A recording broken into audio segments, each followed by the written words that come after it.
स्वर सुधा मंच पर प्रस्तुत है मुंशी प्रेमचंद की कहानियां। आज की कहानी है बूढ़ी काकी। जीवा स्वाद के सिवा और कोई चेष्टा शेष न थी और न अपने कष्टों की ओर आकर्षित करने का रोने के अतिरिक्त कोई दूसरा सहारा ही। समस्त इंद्रियां, नेत्र, हाथ और पैर जवाब दे चुके थे।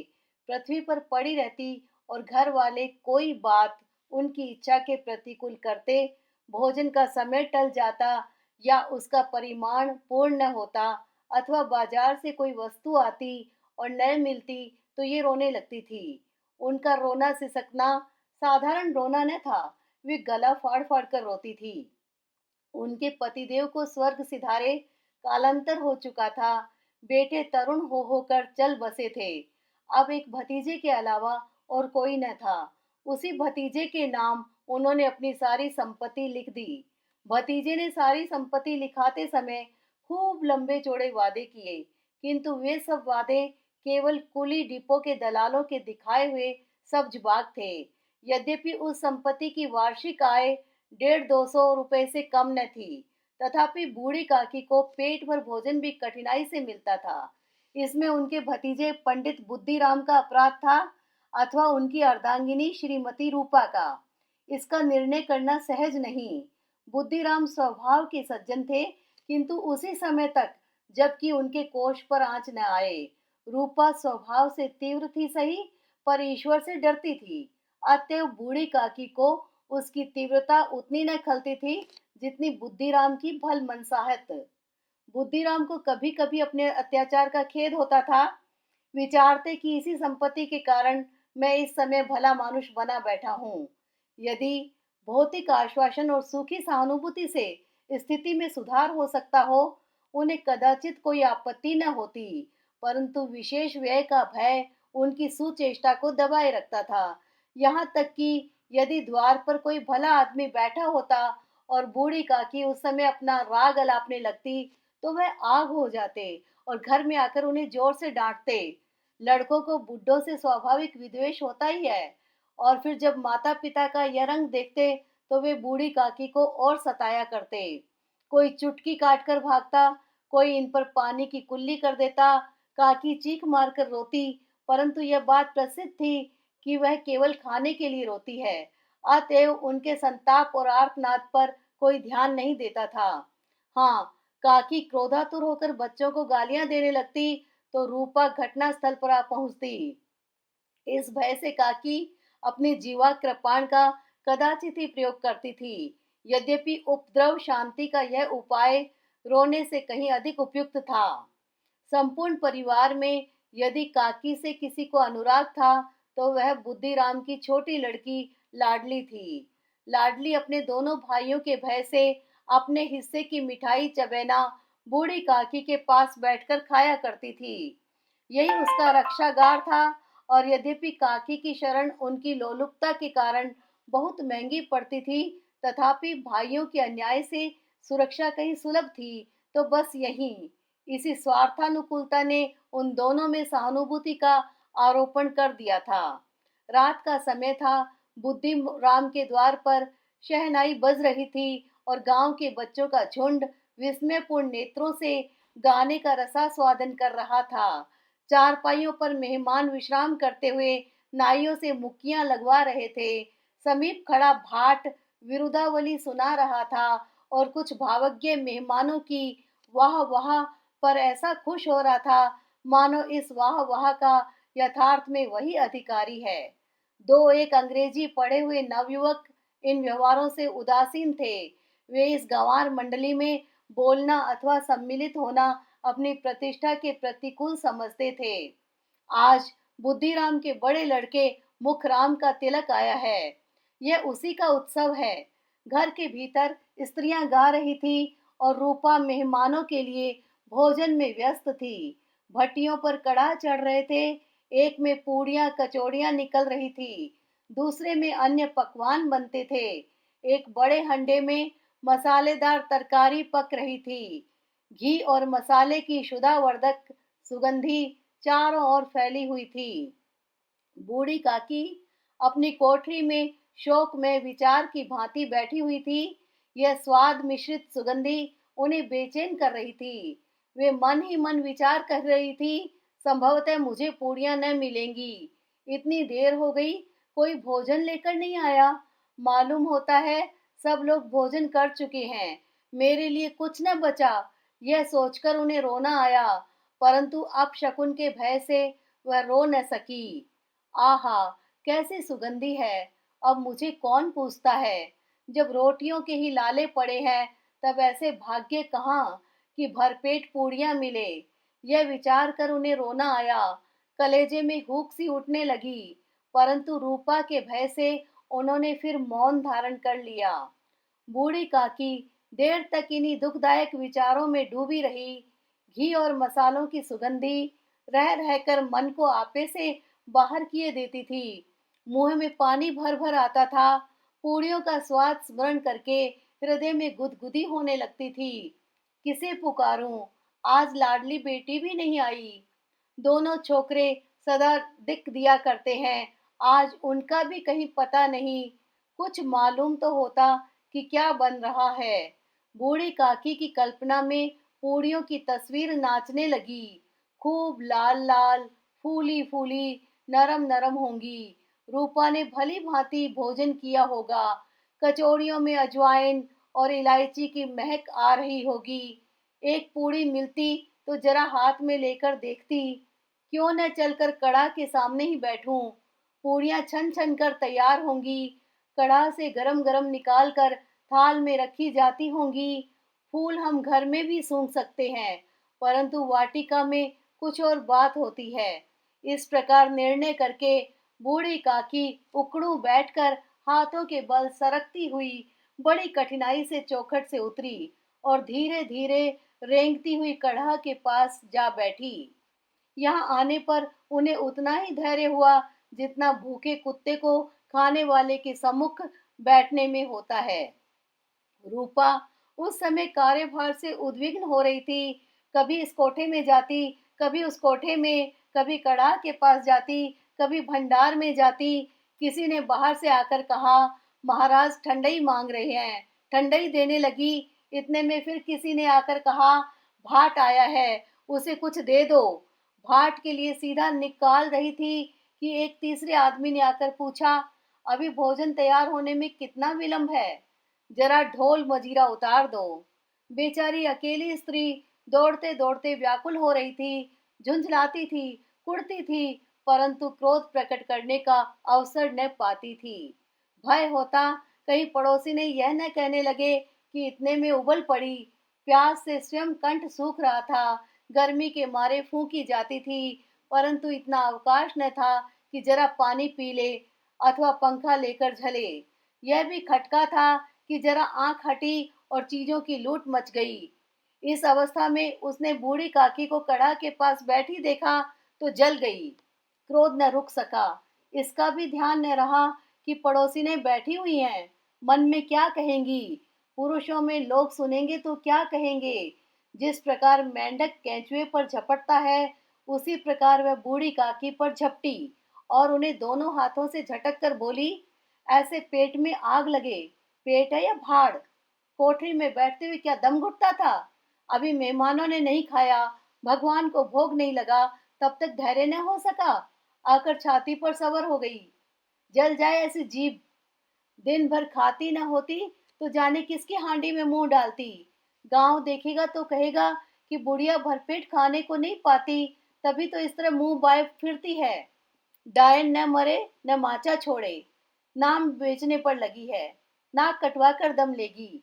इतनी ठूसती है, न जाने कहाँ भस्म हो जाता है। भला चाहती हो तो जाकर कोठरी में बैठो। जब घर के लोग खाने लगेंगे तब तुम्हें भी मिलेगा।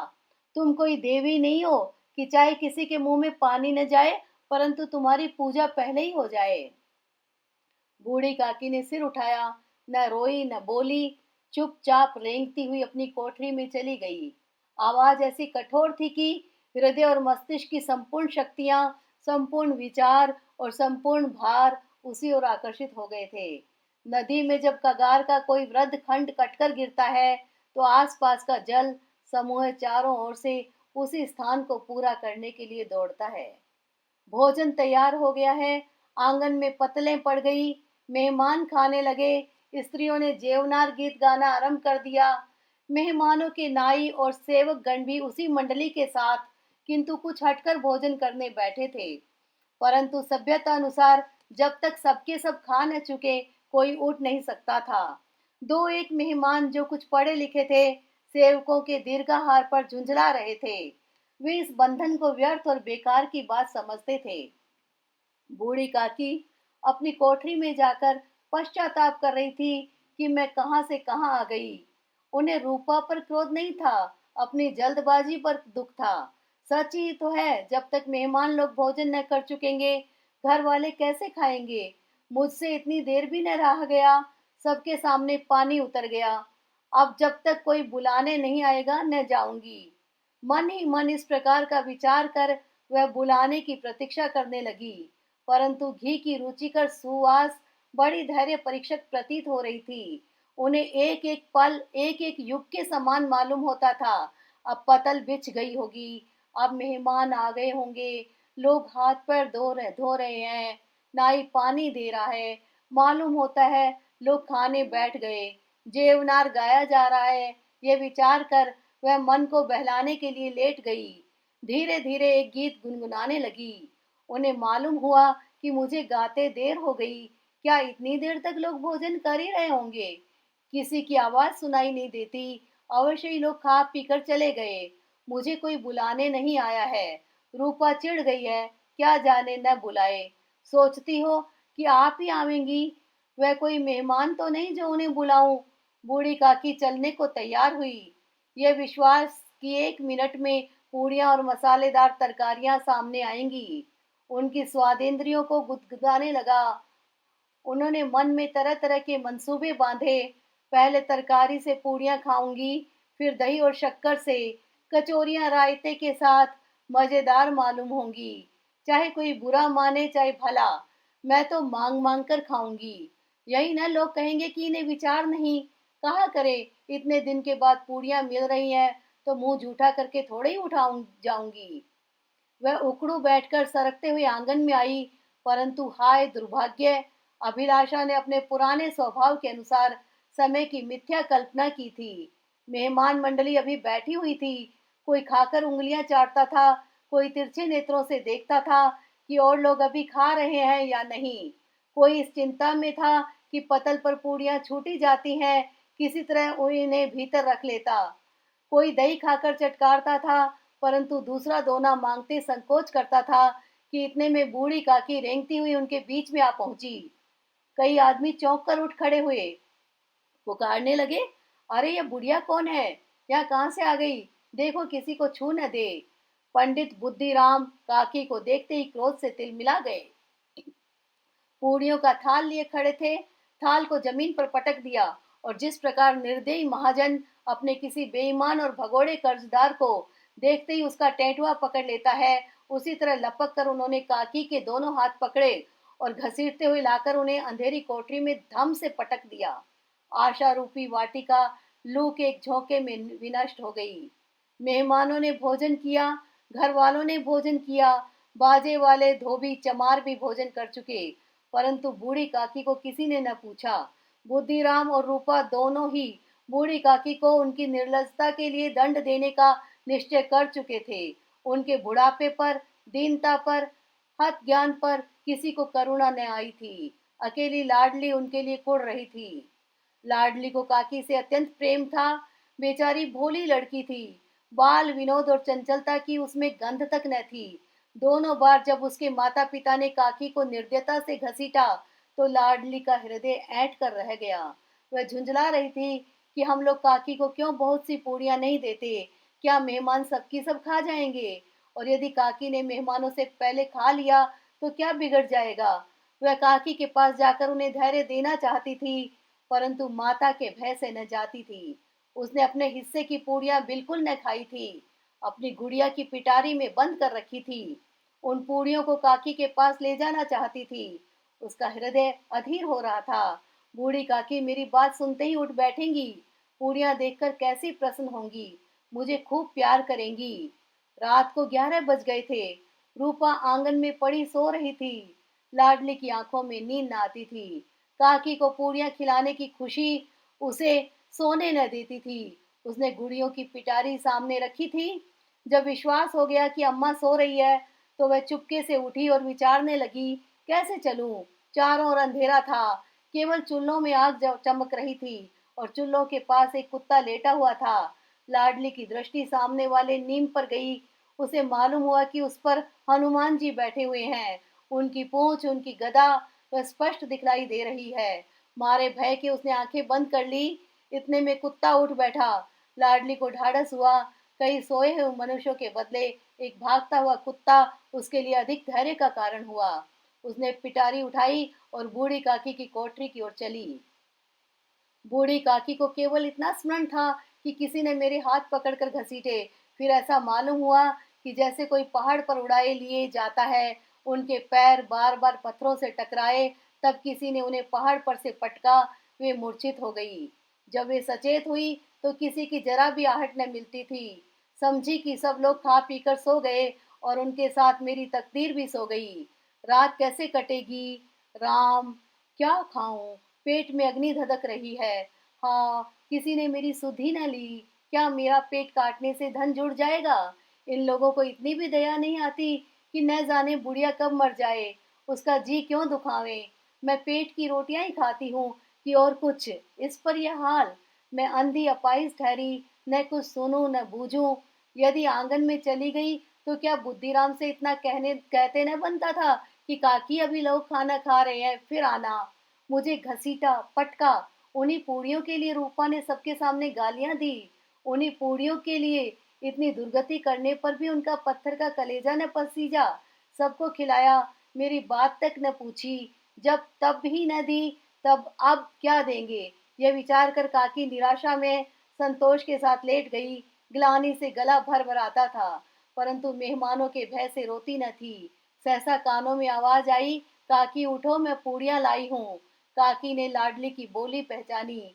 चटपट उठ बैठी। दोनों हाथों से लाडली को टटोला और उसे गोद में बिठाया।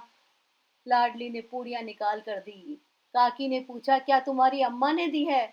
लाडली ने कहा, नहीं, यह मेरे हिस्से की है। काकी पूड़ियों पर टूट पड़ी। 5 मिनट में पिटारी खाली हो गई। लाडली ने पूछा, काकी पेट भर गया? जैसे थोड़ी सी वर्षा ठंडक के स्थान पर और भी गर्मी पैदा कर देती है, उस भांति इन थोड़ी पूड़ियों ने काकी की क्षुधा और इच्छा को और उत्तेजित कर दिया था। बोली, नहीं बेटी, जाकर अम्मा से और मांग लाओ। लाडली ने कहा, अम्मा सोती है, जगाऊंगी तो मारेगी। काकी ने पिटारी को फिर टटोला। उसमें कुछ खुरचन गिरी थी। बार बार होंठ चाटती थी, चटखारे भरती थी। हृदय महसूस रहा था कि और पूड़ियां कैसे पाऊं। संतोष सेतु जब टूट जाता है तब इच्छा का बहाव अपरिमित हो जाता है। मत वालों को मत का स्मरण करना उन्हें मदांध बनाता है। काकी का अधिकार अधीर मन इच्छाओं के प्रबल प्रवाह में बह गया। उचित और अनुचित का विचार जाता रहा। वे कुछ देर तक उस इच्छा को रोकती रही। सहसा लाडली से बोली, मेरा हाथ पकड़कर वहां ले चलो जहां मेहमानों ने बैठकर भोजन किया है। लाडली उनका अभिप्राय समझ न सकी। उसने काकी का हाथ पकड़ा और ले जाकर झूठे पतलों के पास बिठा दिया। दीन शुदातुर हत ज्ञान बुढ़िया पतलों से पूड़ियों के टुकड़े चुन चुन कर भक्षण करने लगी। ओह, दही कितना स्वादिष्ट था, कचौड़ियाँ कितनी सलोनी, खस्ता कितने सुकोमल। काकी बुद्धिहीन होते हुए भी इतना जानती थी कि मैं वह काम कर रही हूँ जो मुझे कदापि न करना चाहिए। मैं दूसरों की झूठी पत्तल चाट रही हूँ, परंतु बुढ़ापा तृष्णा रोग का अंतिम समय है, जब संपूर्ण इच्छाएं एक ही केंद्र पर आ लगती हैं। बूढ़ी काकी में यह केंद्र उनकी स्वादेंद्रिय थी। ठीक उसी समय रूपा की आंख खुली। उसे मालूम हुआ कि लाडली मेरे पास नहीं है। वह चौकी चारपाई के इधर उधर ताकने लगी कि कहीं नीचे तो नहीं गिर पड़ी। उसे वहां न पाकर वह उठी तो क्या देखती कि लाडली झूठे पतलों के पास चुपचाप खड़ी है और बूढ़ी काकी पतलों पर से पूड़ियों के टुकड़े उठा उठाकर खा रही है। रूपा का हृदय सन्न हो गया। किसी गाय की गर्दन पर छुरी चलती देखकर जो अवस्था उसकी होती वही उस समय हुई। एक ब्राह्मणी दूसरों की झूठी पतल टटोले, इससे अधिक शोक में दृश्य असंभव था। पूड़ियों के कुछ ग्रासों के लिए उसकी चचेरी सास ऐसा निकृष्ट कर्म कर रही है यह वह दृश्य था जिसे देखकर देखने वालों के हृदय कांप उठते हैं। ऐसा प्रतीत होता मानो जमीन रुक गई, आसमान चक्कर खा रहा है, संसार पर कोई आपत्ति आने वाली है। रूपा को क्रोध न आया, शोक के सम्मुख क्रोध कहाँ। करुणा और भय से उसकी आंखें भर आई। इस अधर्म का भागी कौन है? उसने सच्चे हृदय से गगन मंडल की ओर हाथ उठाकर कहा, परमात्मा, मेरे बच्चों पर दया करो। इस अधर्म का दंड मुझे मत दो, नहीं तो मेरा सत्यानाश हो जाएगा। मेरा सत्यानाश हो जाएगा। रूपा को अपनी स्वार्थपरता और अन्याय इस प्रकार प्रत्यक्ष रूप में कभी न दिख पड़े थे। वह सोचने लगी, हाय कितनी निर्दय हूँ, जिसकी संपत्ति से मुझे 200 रुपया आय हो रही है, उसकी यह दुर्गति और मेरे कारण। हे दया में भगवान, मुझसे बड़ी भारी चूक हुई है, मुझे क्षमा करो। आज मेरे बेटे का तिलक था, सैकड़ों मनुष्यों ने भोजन पाया, मैं उनके इशारों की दासी बनी रही, अपने नाम के लिए सैकड़ों रुपए व्यय कर दिए, परंतु जिसकी बदौलत हजारों रुपए खाए, उसे इस उत्सव में भी भरपेट भोजन न दे सकी। केवल इसी कारण तो वह वृद्धा असहाय है। रूपा ने दिया जलाया, अपने भंडार का द्वार खोला और एक थाली में संपूर्ण सामग्रियां सजाकर बूढ़ी काकी की ओर चली।